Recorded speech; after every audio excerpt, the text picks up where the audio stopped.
Assalamualaikum warahmatullahi wabarakatuh. Hello, I'm Benfica.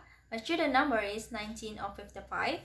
Today I will explain about three parts. There are organ of speech, the diagram of articulators, and speech sound production. So let's start it. First one, organ of speech. Speech sounds that we use in speaking a language are produced by the speech or vocal organs, which include the mouth and respiratory apparatus. All speech sounds are produced with some air flowing from the lungs. When speaking, various things will happen to the flow of air coming from the lungs, which exits through the sound channels, and this makes the speech sound produced. Let's see the picture beside. In the throat is the larynx. It has an important instrument called the vocal cord. The vibration of the vocal cords produces a spoken sound called the voice. Above the larynx lies the cavity of the pharynx or pharynx, which serves as a resonating space for the sound produced by the vibration of the vocal cords. So let's see. This is larynx and the cavity above larynx is pharynx. Okay, next.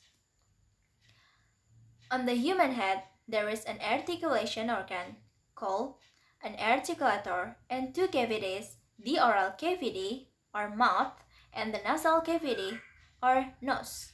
So this is oral cavity and this is nasal cavity. Let's see in the picture beside. The movable articulators are the lips, tongue, soft palate, and uvula, whereas the immovable articulator includes the teeth, denture, and hard palate. Let's see the picture beside. There is a subdivision of the tongue. For further discussion, the tongue file is divided into several parts, namely the tip or top, front, middle, and back of the tongue.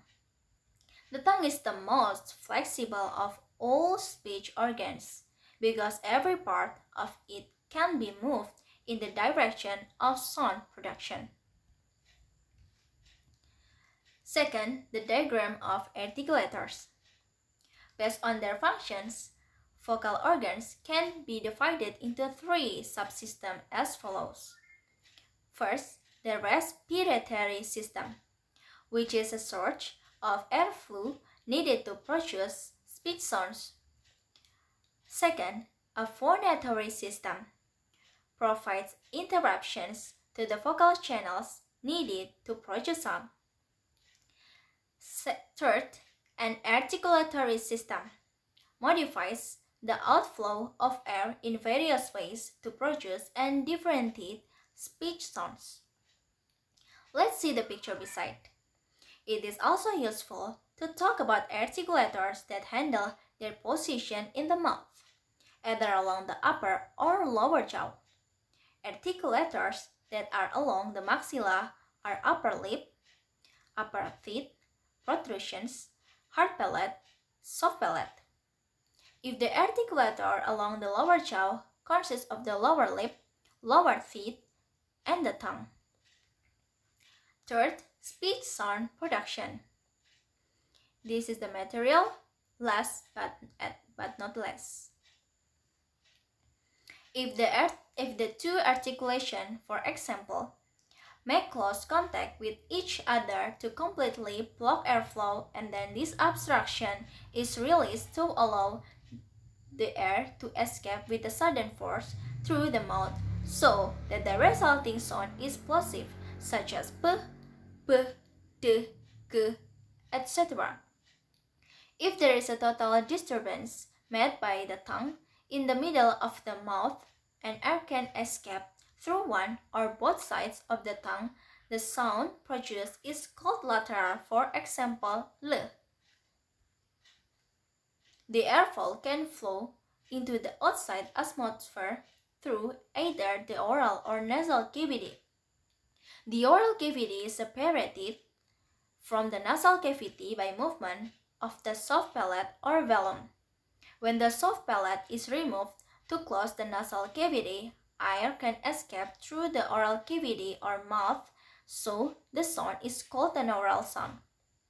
But when the soft palate is lowered to let air out through the nose, then the sound produced include nasal sounds.